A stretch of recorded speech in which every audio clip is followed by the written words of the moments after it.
confirmation. Nous vous invitons donc à favoriser les climats de recueillement dans cette maison qui est notre maison, parce que c'est la maison de Dieu, notre Père, c'est la maison de Papa. Nous invitons au recueillement et à la prière. La prière avec tous ceux et toutes celles qui intercèdent pour nous et principalement pour nos enfants. Je vous souhaite une très belle dévotion.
Vous pouvez vous asseoir.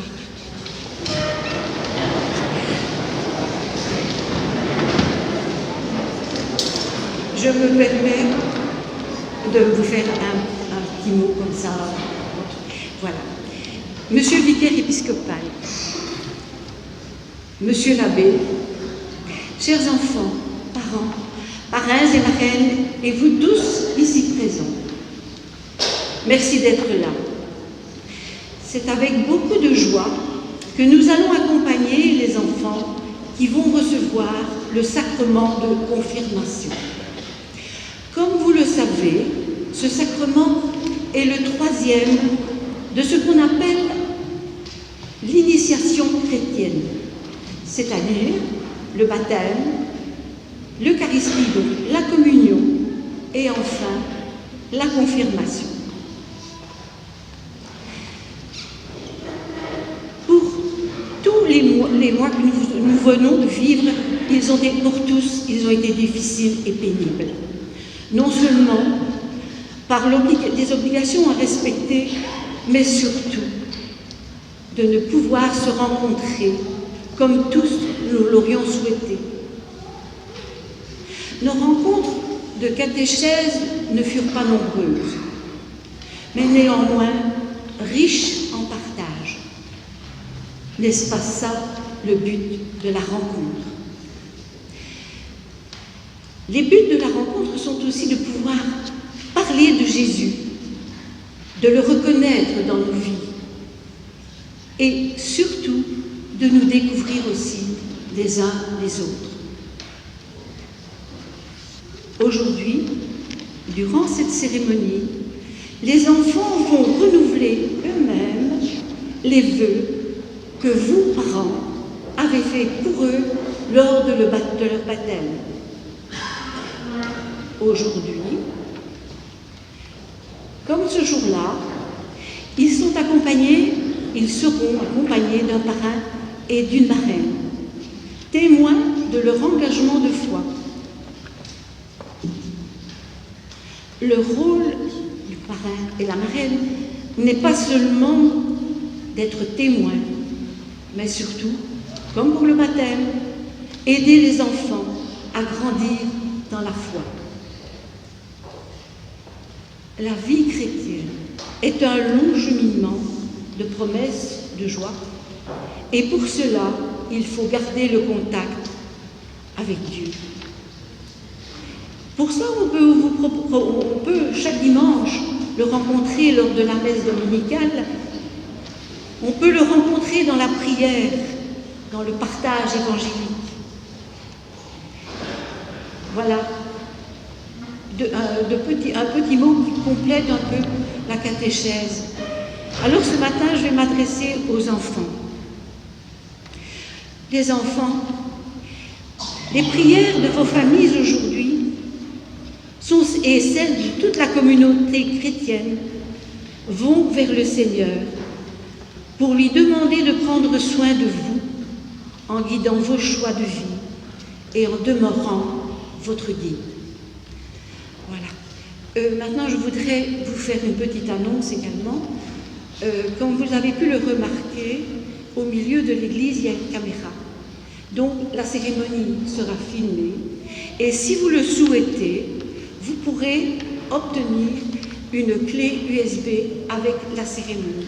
Aussi pour vous demander de ne pas trop perturber la cérémonie. Je sais que c'est important les photos, c'est important les souvenirs, mais il faut respecter les enfants. Voilà, je compte sur vous. Bonne cérémonie. Merci Jeanne. Je suis heureux d'être envoyé ce matin par notre évêque pour vous donner le sacrement de la confirmation et du coup aussi pour chacun de nous de se laisser renouveler dans sa foi. Et l'évangile de ce jour d'ailleurs nous y aidera beaucoup, nous verrons tout à l'heure. À votre baptême, vous aviez un vêtement blanc. Aujourd'hui, vous portez une écharpe rouge. C'est la couleur du feu, de l'Esprit Saint, c'est la couleur de l'amour. Et ce n'est rien d'autre que cela que Dieu veut nous donner, son amour, la plénitude de sa vie. Alors oui, nous sommes rassemblés ce matin au nom du Père et du Fils et du Saint-Esprit.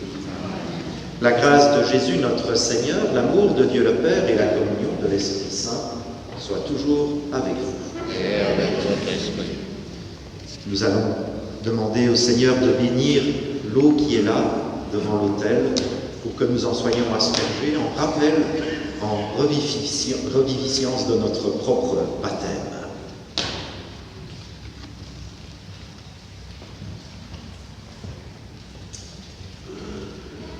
Dieu éternel et tout-puissant, tu as donné aux hommes l'eau qui les fait vivre et les purifie. Tu veux aussi qu'elle puisse laver nos âmes et nous apporter le don de la vie éternelle. Daigne bénir cette eau pour que nous en recevions des forces en ce jour qui t'est consacré. Par cette eau, renouvelle en nous la source vive de ta grâce, défends-nous contre tout mal de l'âme et du corps. Nous pourrons alors nous approcher de toi avec un cœur pur et profiter pleinement du salut que tu nous donnes par Jésus le Christ, notre Seigneur. Amen. Et je vais passer parmi vous, et au moment où on donne l'aspersion, vous bénissez, nous sommes invités à faire un possible.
Dieu Tout-Puissant nous purifie de nos péchés et par la célébration de cette Eucharistie qui nous rende dignes de participer un jour au festin de son royaume.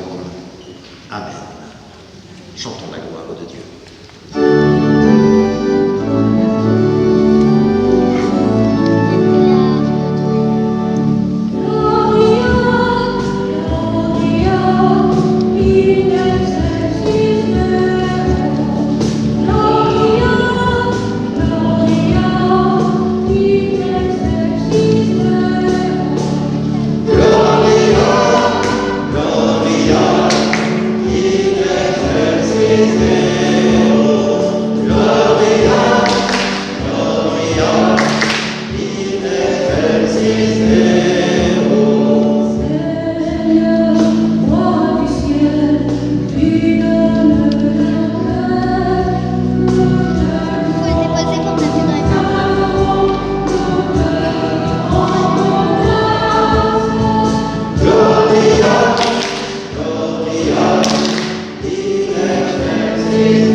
Recueillons-nous et prions le Seigneur.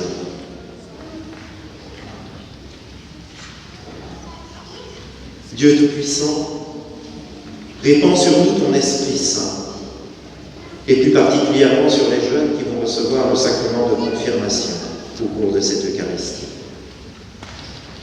Aide-nous à progresser dans la vraie foi et dans une charité plus vive. Nous te le demandons par Jésus le Christ, notre Seigneur, qui vit et règne avec nous dans l'unité du Saint-Esprit maintenant et pour les siècles des siècles. Amen. Nous avons écouté la parole de Dieu qu'on lit dans toutes les églises catholiques du monde en ce dimanche. Asseyons-nous.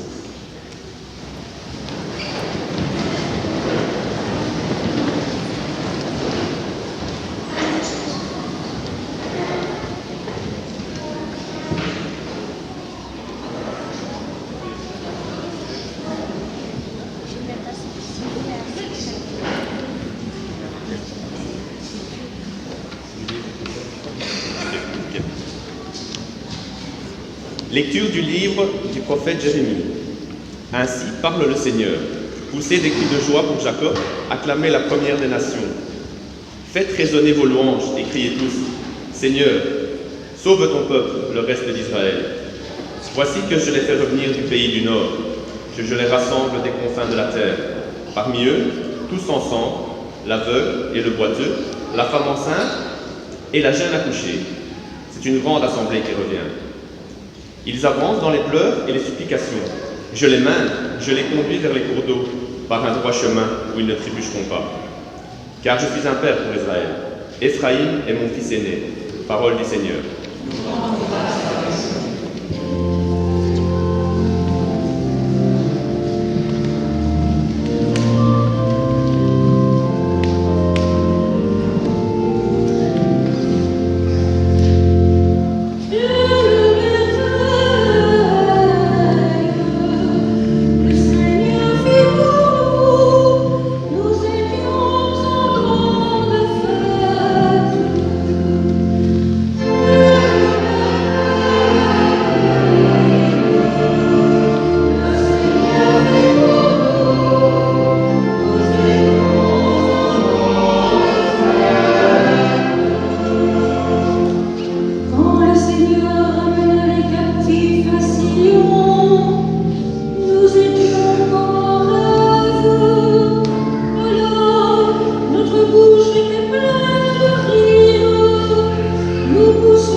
Lecture de la lettre aux Hébreux.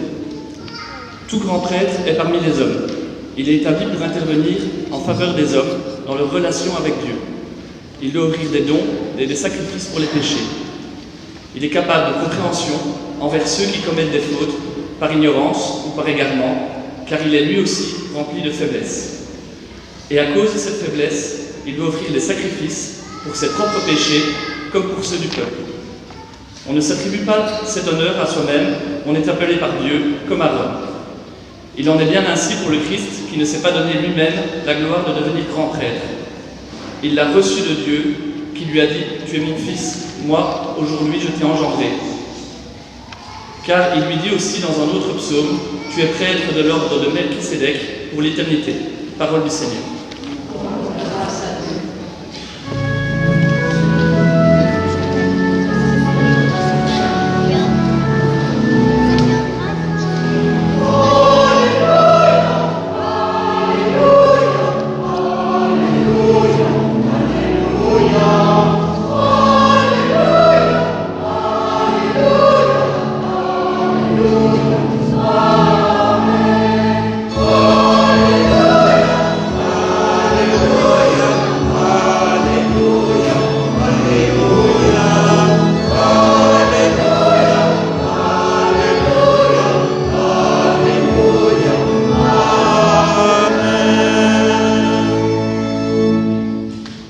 Notre Sauveur, le Christ Jésus, a détruit la mort.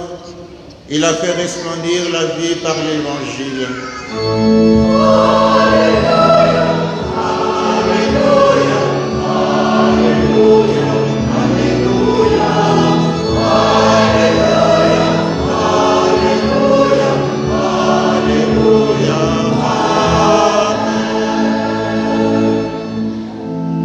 Le Seigneur soit avec vous. Et avec ton esprit. Proclamation du Saint-Évangile de Jésus-Christ selon saint Marc. Gloire à toi, Seigneur.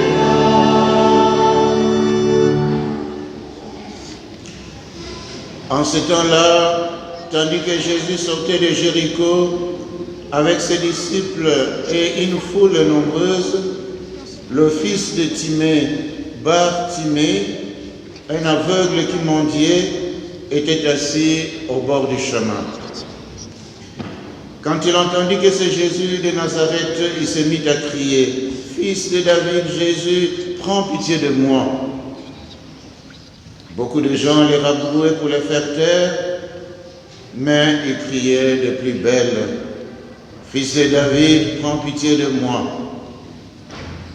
Jésus s'arrête et dit, « Appelez-les. » On appelle donc l'aveugle, on lui dit, « Confiance, lève-toi, il t'appelle. »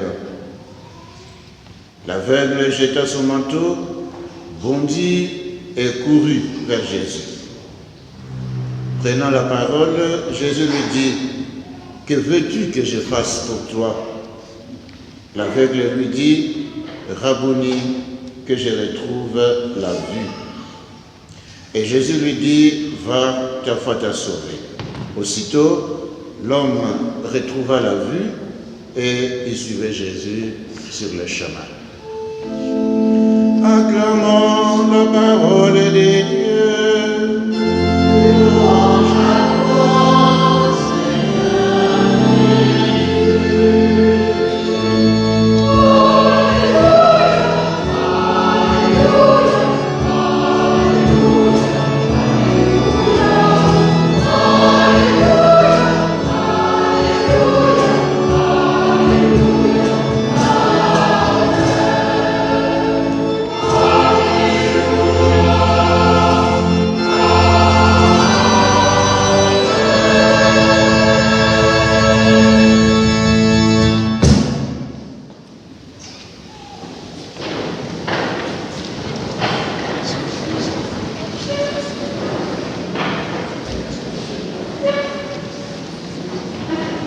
Chers amis, vous qui êtes là sur le podium, et puis vous tous qui êtes rassemblés en notre Église, ce petit évangile qui n'a l'air de rien, c'est un vrai cadeau pour la confirmation des jeunes qui sont là et pour chacune d'entre nous. Et je voudrais, pendant quelques minutes, nous aider tous ensemble à déballer ce cadeau, car il nous aide à comprendre pourquoi nous sommes ici et pourquoi nous essayons d'être des chrétiens.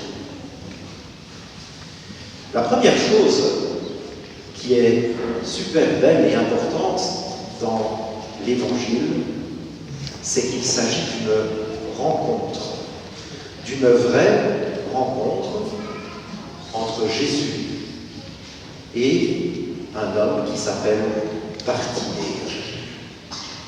Et comme dans toute rencontre digne de ce nom, cela veut dire qu'on va se parler l'un à l'autre, qu'on va prendre le temps de s'écouter, qu'on va même se regarder, et j'ose même le dire, même si Bartimée, on dit qu'il était aveugle. Dans le fond, lorsque vous et moi, nous rentrons dans une église, que ce soit quand elle est vide pour allumer une bougie, par exemple, ou bien lors d'une célébration comme celle qui nous rassemble ici, c'est toujours aussi pour une rencontre. Comme quand nous allons à la maison de quelqu'un et que nous sonnons à la porte, a priori, c'est pour le rencontrer. Si on n'allait pas pour le rencontrer, il suffit de mettre un mot dans la boîte aux lettres, ou bien d'envoyer un mail ou un SMS, peu importe. Dès que je franchis le seuil d'une maison, c'est pour rencontrer quelqu'un. Voilà, quelqu'un qui essaie de rencontrer un autre. Mais bon, elle est un piégesse. Jésus lui-même a dit, quand 2 ou 3 sont réunis en mon nom, je suis là au milieu d'eux. Quand je rentre tout seul dans l'église et que je vois la petite lumière rouge là-bas au fond, devant le tabernacle, là où on sert l'Eucharistie, ça veut dire que Jésus est vraiment présent dans son pain de vie. Et ce pain de vie, tout à l'heure, nous allons le recevoir pour ceux qui veulent dans la communion. Communion, ça dit bien ce que ça veut dire, être uni avec, vivre une rencontre. Toute venue dans l'Église est une rencontre. Mais cette rencontre, reconnaissons que pour nous, chrétiens, et pour vis-à-vis de Jésus, elle n'est pas si évidente que cela aujourd'hui. Parce que, un peu comme pour Bartimée, qu'on voulait faire taire alors qu'il criait vers Jésus, Jésus, fils de David, prends pitié de moi, on veut le faire taire. Eh bien, beaucoup de choses aujourd'hui dans notre monde voudraient faire taire notre désir de rencontrer le Christ. Combien autour de vous ne disent-ils pas, et vous en avez certainement dans votre cours de récréation à l'école, quoi? Tu vas à l'église, tu peux faire ta confirmation, à quoi ça sert? Qu'est-ce que ça peut vouloir faire aujourd'hui de prendre la peine de ça? Tu n'as rien d'autre de mieux à faire que de prendre un peu de temps pour prier, des choses comme ça. À quoi ça sert? Bref, faire taire notre foi de chrétien, beaucoup de choses qui poussent aujourd'hui. Et puis, on nous dit que Bartimée était aveugle, qu'il était mendiant et qu'il était sur le bord de la route. Aujourd'hui, il arrive aussi que nous-mêmes, nous nous sentions parfois, dans certains moments de notre vie, peut-être moins pour vous, mais pour toutes les grandes personnes ici présentes, ça nous arrivera ou ça nous est déjà arrivé à un moment ou l'autre, on se sent un peu largué, mis sur le côté.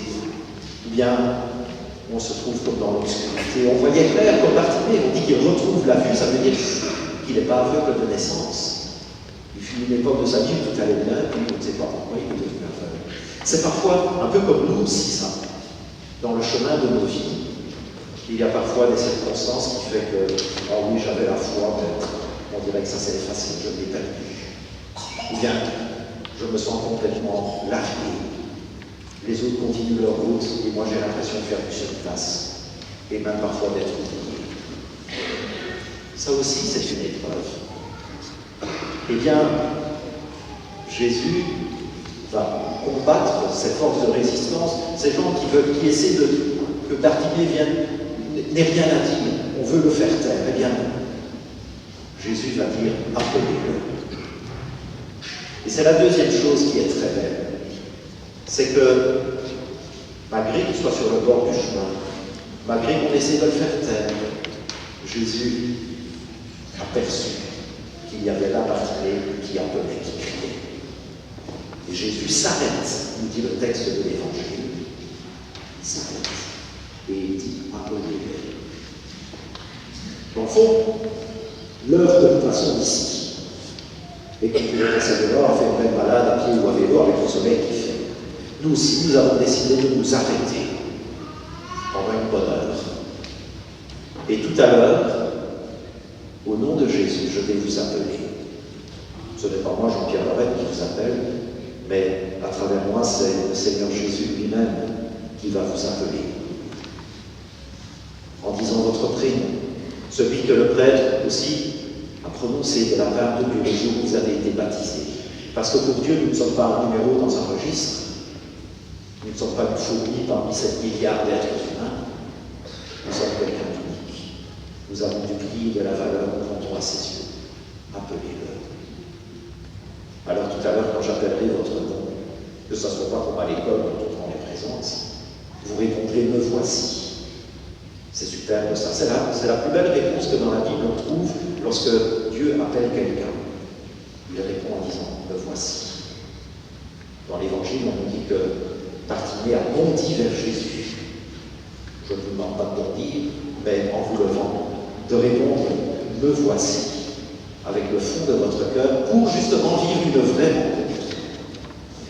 Et alors, ce qu'il y a de magnifique ensuite, c'est que les disciples qui étaient là autour de Jésus, et même la foule, et peut-être que parmi eux, il y en avait qui 2 minutes avant disaient « Tais-toi, Bartimée », après avoir vu Jésus s'arrêter et dire « Appelez-le », ils vont trouver Bartimée et lui disent « Confiance, lève-toi, il t'appelle ». Dans le mot en grec, confiance, ça pourrait dire aussi courage. Courage, parce que dans la vie, il en faut du courage. Bartimée qui était mendiant et aveugle, il lui en fallait du courage. Lève-toi, il t'appelle. Tout ce qu'une paroisse, une unité pastorale des chrétiens peuvent essayer de faire à l'égard des autres et dans le monde, tout ce que les catéchistes qui ont accompagné tant bien que mal avec les circonstances difficiles ont essayé de vous accompagner, tout peut se résumer dans ces trois petits mots.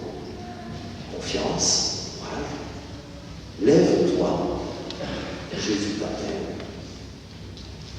Chaque fois que nous sommes là pour essayer de rebooster, comme dit un peu quelqu'un, eh bien, le Christ n'est pas là. Chaque fois que nous invitons, que nous nous engageons pour remettre quelqu'un debout, alors qu'il est exclu, qu'il est au bord du chemin pour toutes sortes de raisons, eh bien, je contribue à l'œuvre de Jésus qu'il est venu faire dans notre monde. C'est ça, être chrétien aussi. Et oser dire à quelqu'un, tu sais, Jésus t'appelle, c'est peut-être un des plus beaux cadeaux qu'on puisse lui faire aussi. C'est ce que vous, catéchistes, n'avez cessé de faire les fois où vous avez contacté les enfants. Ce n'était pas pour leur mettre quelque chose dans le crâne, les pleurer, non. C'était pour dire le Seigneur t'appelle. Et notre présence ici ce matin, c'est aussi pour dire à la quinzaine de jeunes qui sont là, eh bien, confiance,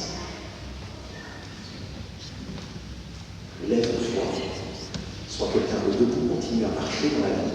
Jésus t'appelle. Alors voilà. Jésus ensuite demande, que veux-tu que je fasse pour toi? Ça c'est curieux. Parce que Jésus n'en parle pas le dernier des imbéciles, vous pouvez très bien deviner ce que Bartimée lui demanderait. Mais il lui pose la question, que veux-tu que je fasse pour toi? Ça c'est super important aussi pour nous. Parce que Jésus, vous voyez, ce n'est pas celui qui arrive en disant « je sais très bien ce qu'il faut, je te le donne ». Bon, en tout cas, ça ne marche pas comme ça. Et puis à supposer que Jésus serait comme ça dans notre vie et dans notre monde, ça serait un total manque de respect vis-à-vis de nous. Quand Jésus s'adresse à nous, c'est toujours, comme je le disais au début, pour une vraie rencontre, pour un vrai dialogue, et pas pour faire les choses non plus à notre place, même s'il est prêt à nous donner quelque chose. Mais il demande qu'on lui parle. Et il pose une question très délicate. Que veux-tu que je fasse pour toi? Et si aujourd'hui, pour vous, mais aussi pour chacun de nous entre nous ici présents, si le Christ nous adressait cette parole aussi, toi, dans le creux, dans le cœur de ce qui fait ta vie là, aujourd'hui, en ce 24 octobre 2021, que veux-tu que je fasse pour toi? C'est le secret de chacun, évidemment, dans son dialogue de cœur à cœur avec le Christ. Mais la question nous est peut-être bel et bien posée à chacun d'entre nous aujourd'hui, parce que le Christ nous respecte, il ne va pas trouver les solutions à notre place, mais qu'il est prêt à coopérer, à être notre sauveur si c'est nécessaire. Oui, mais avec nous. Et Bartimée va lui dire, Seigneur, que je retrouve de la vue, fait que je revois clair, pas seulement physiquement avec mes yeux, mais aussi peut-être dans ma vie. Lorsque je suis dans l'obscurité, lorsque je ne sais plus où j'en suis, fait que je vois clair. Et je termine par ces derniers mots de Jésus qui dit à Bartimée, et là aussi c'est formidable, ta foi t'a sauvé. Ce n'est pas moi, Jésus, je t'ai sauvé, regarde, pas du tout. Ta foi t'a sauvé. Ça veut dire que c'est le pas que Bartimée a voulu faire. Ce n'est pas simplement ses énergies à lui, parce que alors Jésus lui aurait dit ton courage, ta confiance t'a sauvé. Mais il dit ta foi. Ta foi, c'est ta foi en moi. Donc ça veut dire Jésus aussi, hein, ta foi en moi, mais n'empêche que c'est ta foi aussi qui t'a sauvé. Cela veut dire, cette chose essentielle aussi, que le Christ ne sait rien faire dans nos vies sans un minimum de coopération et de disponibilité de notre part. Sans que nous fassions comme Bartimée, crier vers lui, bondir vers lui, bref, un pas. Souvent, on n'est pas purement passif, on attendrait que Dieu vienne tout régler à notre place. C'est pas comme ça que ça fonctionne pour le Christ. Mets-toi en route, ose aller vers lui, et lui alors, il trouvera la possibilité, il trouvera la porte ouverte pour faire des choses avec toi. Voyez comment cet évangile, c'est vraiment un cadeau pour notre vie de chrétien, pour vous, qui qui, aujourd'hui, en recevant le sacrement de la confirmation, eh bien, allez pleinement vous engager dans la suite de votre vie, tout comme on nous dit de Bartimée, il suivait Jésus sur le chemin. Au début du récit, il était assis au bord du chemin, et maintenant il se met à suivre Jésus sur le chemin. Comme je vous invite à faire de ce jour aussi un moment où vous vous levez, vous vous sentez appelé, vous savez appelé par Jésus. Il vient entrer en vraie relation avec vous, mais pour que nous suivions notre vie, le chemin de notre existence, avec le Christ, pas loin de lui, et lui avec nous. Alors c'est ce que je vous souhaite de meilleur pour vous les jeunes, et puis pourquoi pas aussi pour chacune d'entre vous, et pour moi.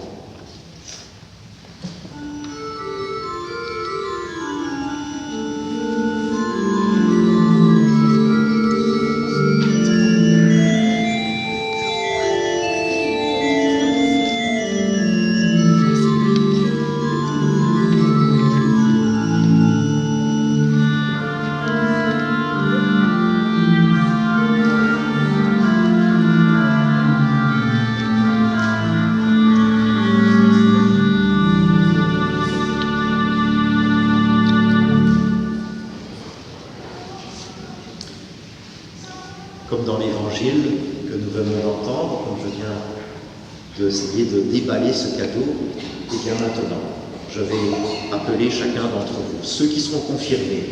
Mais il y a aussi un qui est parmi nous, c'est Erasme, qui communiera pour la première fois aujourd'hui, sans encore recevoir le sacrement de la confirmation. Et bien Erasme, sache qu'on est vraiment de tout cœur aussi avec toi pour ce moment important dans ta vie de chrétien. Je vais appeler chacun à leur tour les autres maintenant. À l'appel de votre prénom, vous vous levez, vous répondez à haute voix, « Me voici ». Et je crois que l'on vous tendra le cierge que le catéchisme a allumé au cierge de Pâques, signe de Jésus debout, vainqueur de la mort, Jésus vivant. Ce cierge, vous le tiendrez en main. Hugo.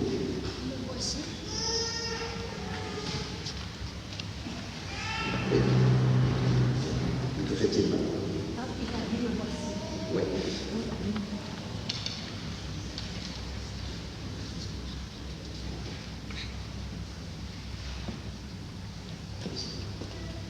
Valérie.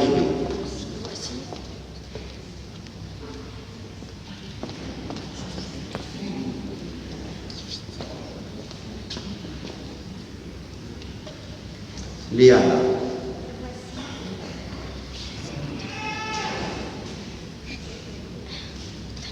Millet. Maïs.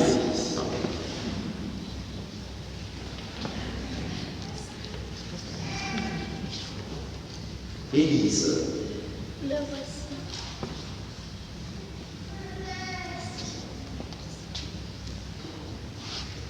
Amorine.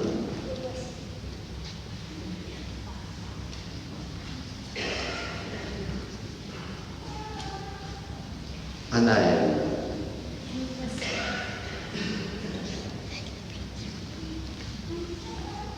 Alexandre. Me voici.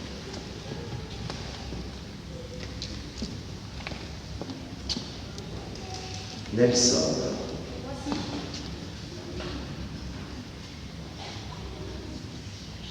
Davidel. Me voici.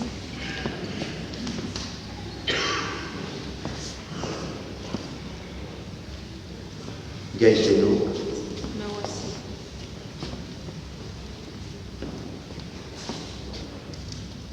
Alicia. Me voici. Elisa. Me voici.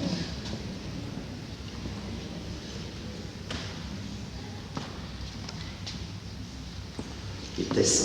Me voici.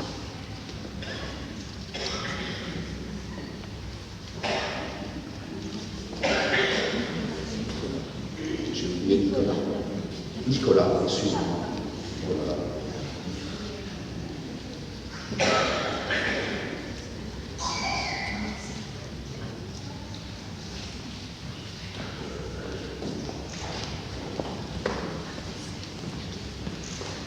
Chers amis, chers confirmants, en vous levant, venez de manifester devant nous tous, devant tous ceux qui sont ici, le désir d'être confirmés.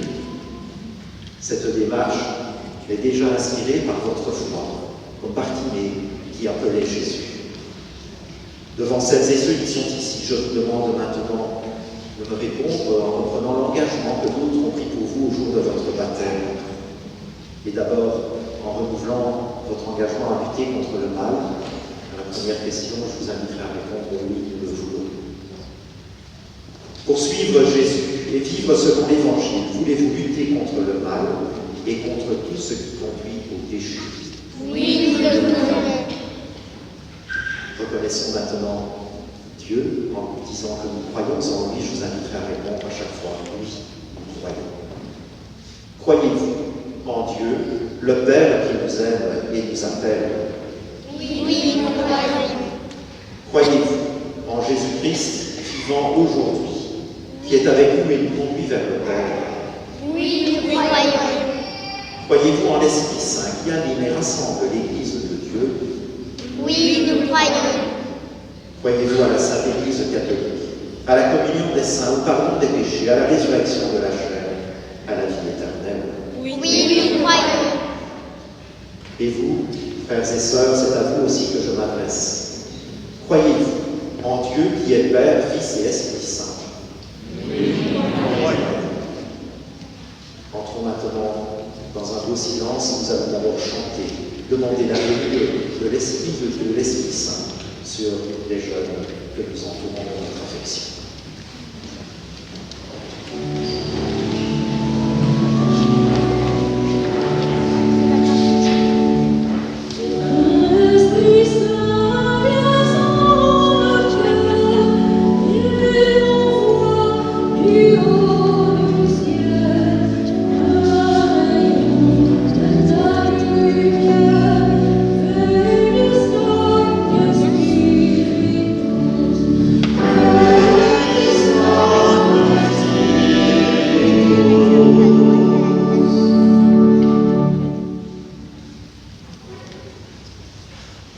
Tous ensemble, recueillons, pensant aux confirmants d'aujourd'hui, à leur engagement, à tout ce que nous espérons pour eux, à ce que Dieu souhaite pour eux, et en silence.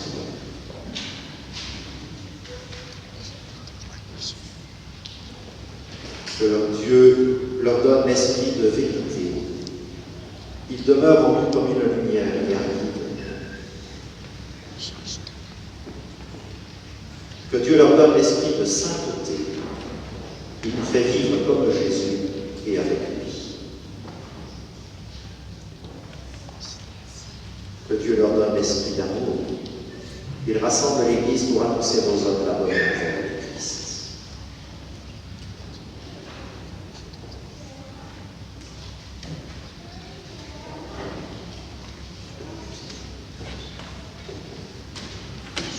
Dieu très bon, Père de Jésus le Christ, notre Seigneur, regarde ces baptisés sur qui nous imposons les mains.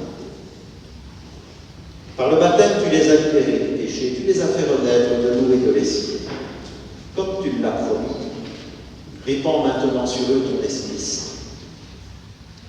Donne-leur en plénitude de l'Esprit qui reposait sur ton Fils Jésus, l'esprit de sagesse et d'intelligence, esprit de conseil et de force, esprit de connaissance et d'affection filiale. Remplis-les de l'esprit d'adoration. Par Jésus-Christ, notre Sauveur, qui est vivant pour les siècles des siècles. Amen. Maintenant, les enfants, vous éteignez vos cierges. Voilà. Je vous le laisse.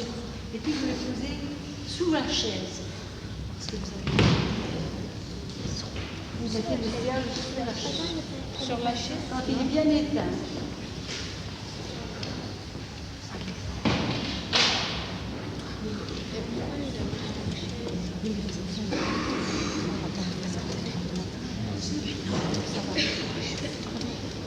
Les enfants peuvent. Les enfants, vous allez en file, descendre par les bas côtés.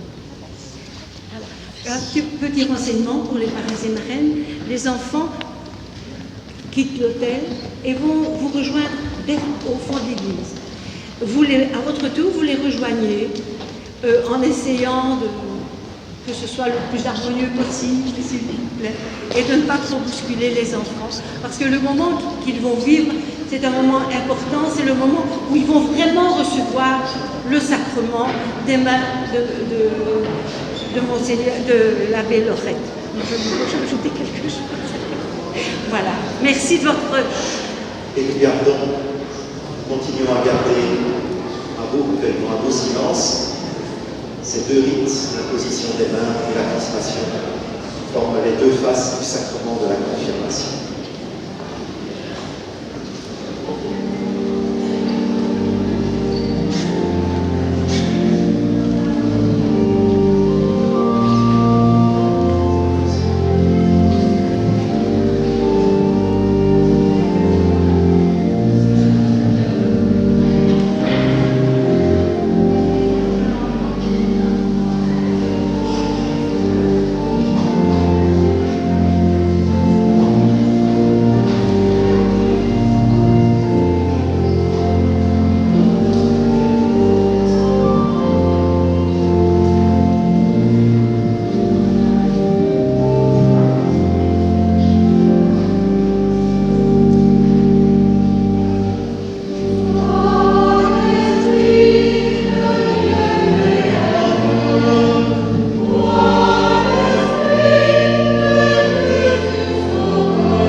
Chers amis, maintenant que vous avez reçu le don de l'Esprit, bonne route à chacun, chacune d'entre vous, et prolongeons encore notre prière en présentant devant Dieu nos intentions de prière.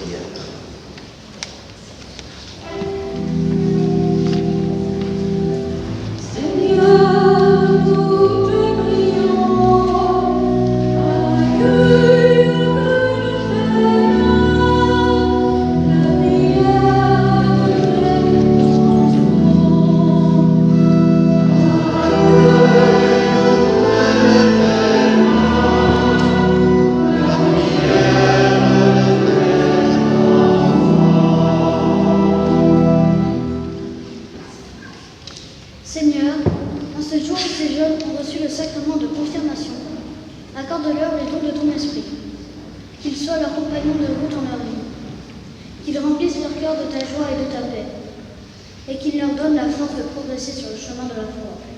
Seigneur, nous te prions.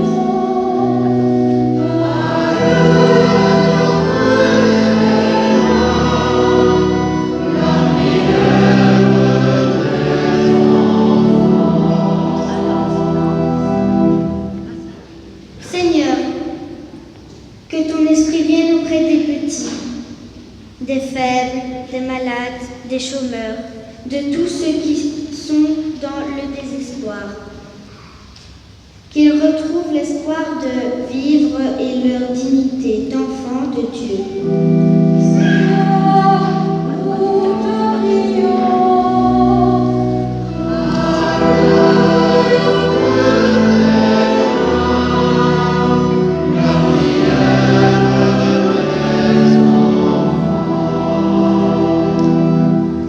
Seigneur, nous te prions. Parrains et marraines des confirmés, les membres de leur famille et tous ceux qui sont venus prier avec eux. Fais que tous ensemble forment une seule et grande famille, celle des croyants, pour que tout le monde découvre le bonheur d'être chrétien. Seigneur,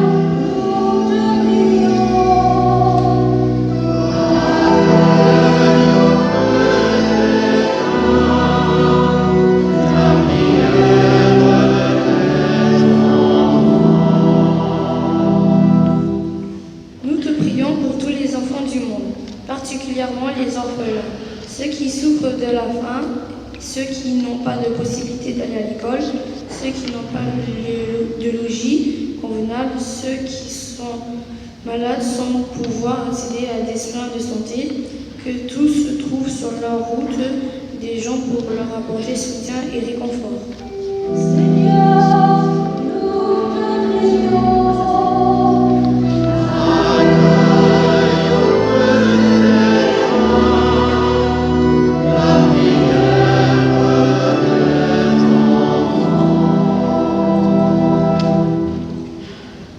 Écoute, Père très aimant, la prière de tes amis.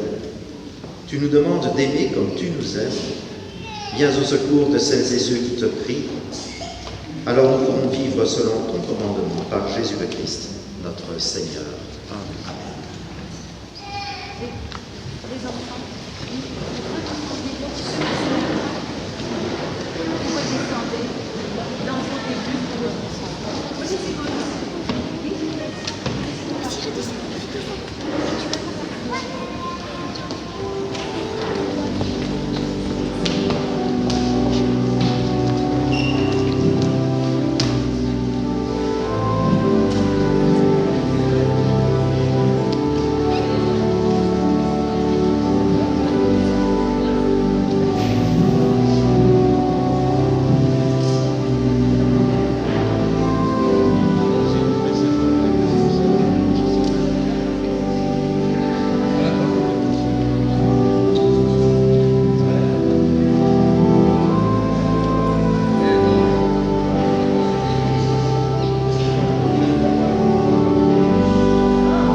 prions ensemble au moment d'offrir le sacrifice de toute l'Église pour la gloire de Dieu et le salut. Sur ce pain, ce vin, sur nos offrandes, Seigneur, et sur nos vies, répands la bénédiction de l'Esprit. Que ton Église en reçoive cette charité qui fera d'elle au milieu du monde le signe visible de ton salut, par Jésus le Christ, notre Seigneur. Amen. Le Seigneur soit avec vous. Et avec notre esprit, Élevons notre cœur. nous les tournons vers le Seigneur. Rendons grâce au Seigneur notre Dieu. Cela est juste et bon. Vraiment, il est juste et bon de te rendre gloire, de t'offrir notre action de grâce toujours et en tout lieu. À toi, Père très saint, Dieu éternel et tout-puissant, par le Christ notre Seigneur. Après qu'il fut monté au plus haut que les cieux et qu'il eut pris place à ta table, Jésus répandit sur les hommes dont il ferait tes fils l'Esprit Saint qu'il avait promis. Voilà pourquoi nous pouvons dès maintenant, avec tous les anges du ciel, chanter l'hymne de ta gloire.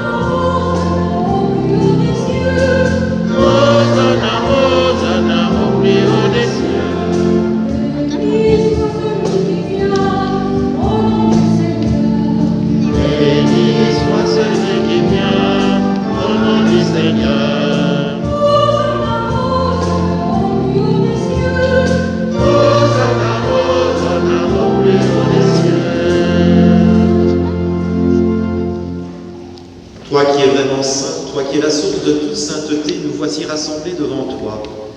Et dans la communion de toute l'Église, en ce premier jour de la semaine, nous célébrons le jour où le Christ est ressuscité d'entre les morts.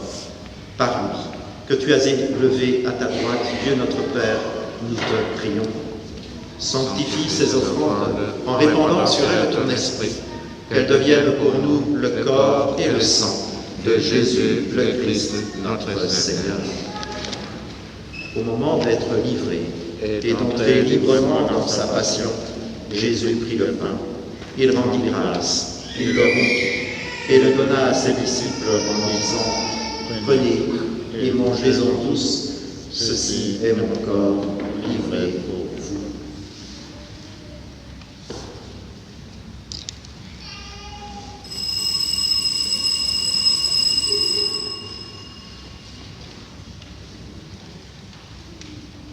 De même, à la fin du repas, il prit la coupe.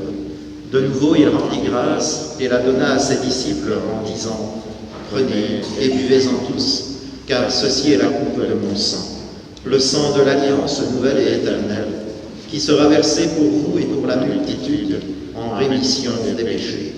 Vous ferez cela en mémoire de moi. »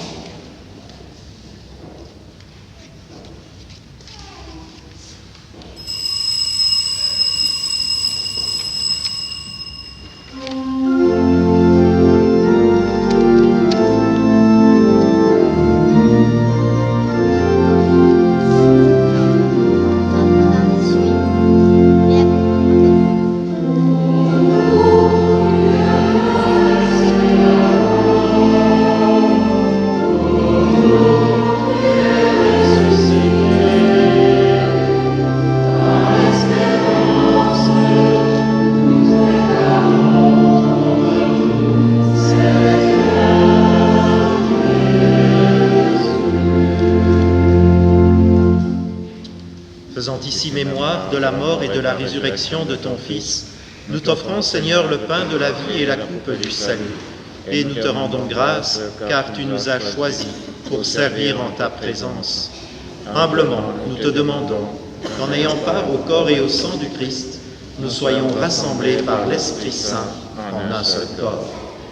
Souviens-toi, Seigneur, de ton Église répandue à travers le monde.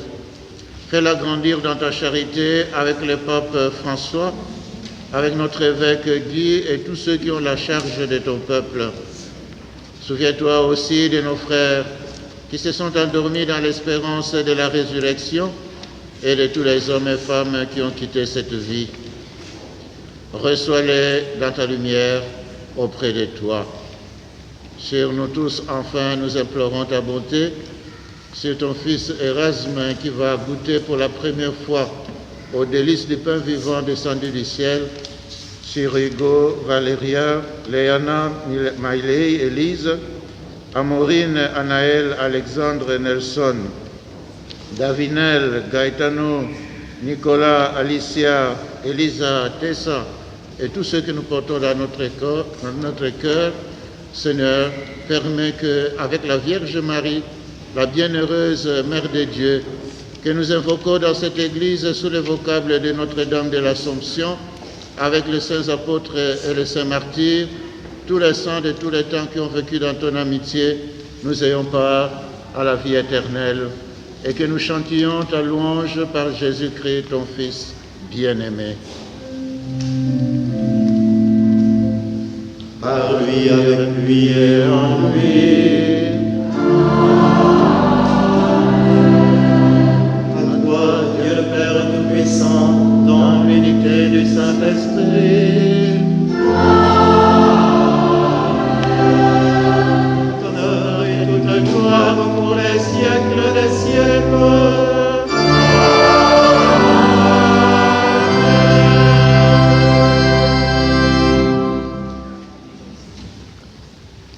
Avec les mots que nous avons reçus de Jésus et qui guident notre prière personnelle, ensemble et en communion avec tous nos frères et sœurs chrétiens de par le monde, nous osons dire la prière de tous les enfants de Dieu.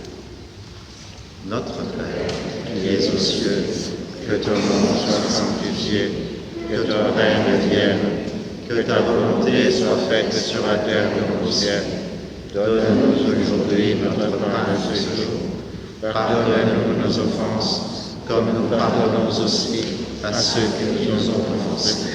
Et ne nous laisse pas entrer en tentation, mais délivre-nous du mal. Délivre-nous de tout mal, Seigneur, donne la paix à notre temps. Par ta miséricorde, libère-nous du péché, rassure-nous devant les épreuves.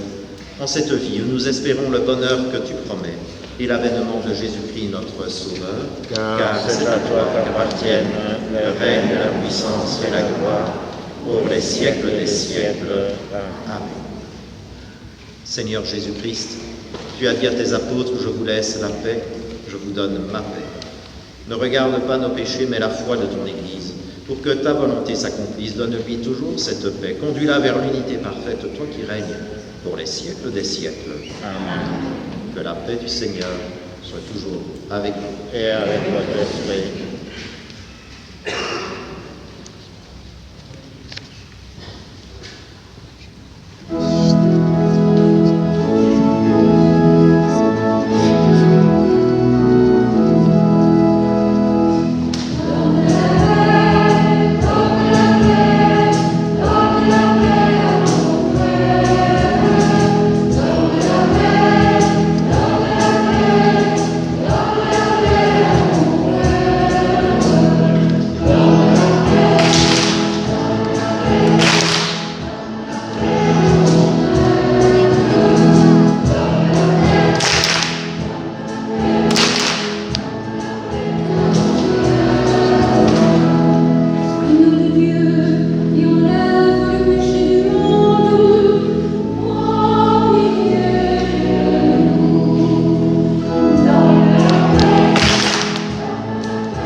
Heureux les invités au repas du Seigneur.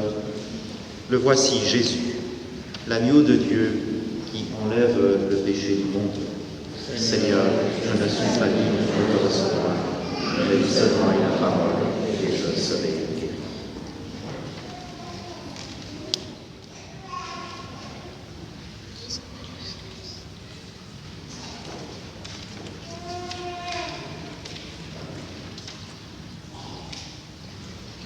Erasme, je t'invite à commencer pour recevoir en communion le corps du Seigneur.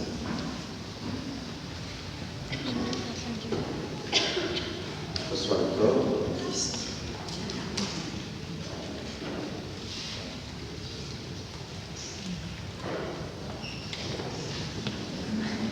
Ce sont les jeunes confirmés qui vont d'abord recevoir la communion, ensuite celles et ceux parmi nous qui souhaitent communier dans la foulée de leur baptême et avec foi pourront s'avancer.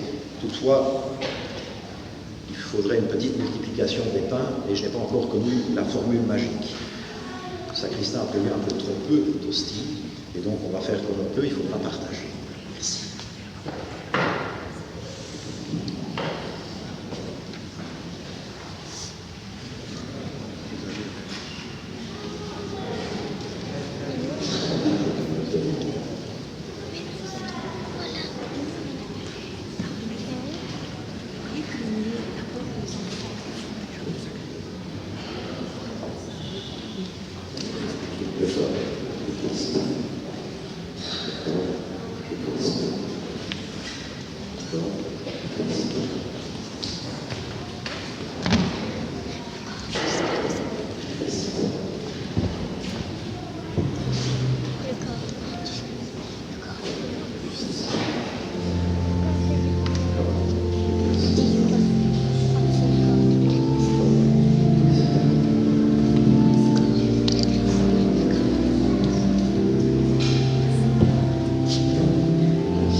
Seigneur.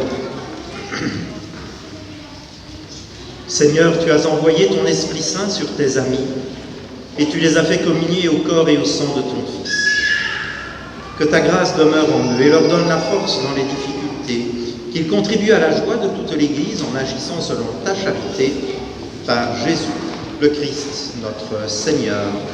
Amen.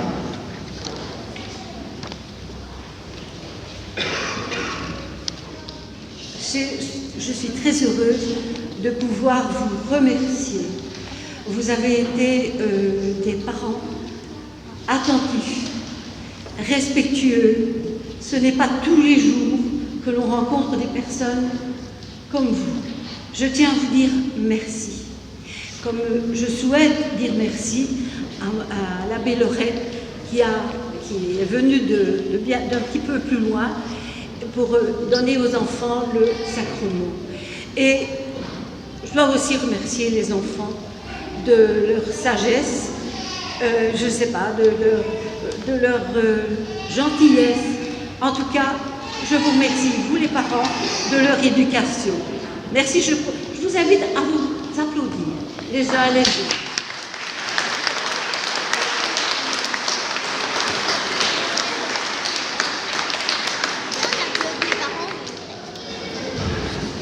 Je suis ici au nom de notre évêque, Monseigneur Guy Arpigny, évêque de Tournai, à qui vous aviez d'ailleurs écrit une lettre, qu'il m'a transmise forcément, puisque c'est moi qui venais en son nom. Eh bien, en réponse, en quelque sorte, à cette lettre, je vous remets maintenant une petite carte qui est signée aussi de notre évêque et qui rappelle aussi, à travers un très beau dessin, les trois sacrements qui font le chrétien, le baptême, la confirmation et l'Eucharistie. Je pense qu'il y a aussi des petits souvenirs qui viendront de chez vous aussi, comme par vos catéchistes.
Le Seigneur soit avec vous.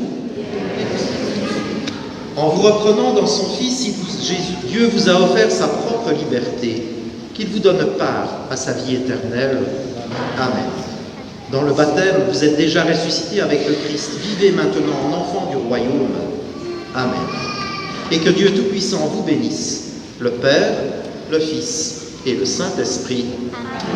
Demeurons, allons dans la paix du Christ. Bon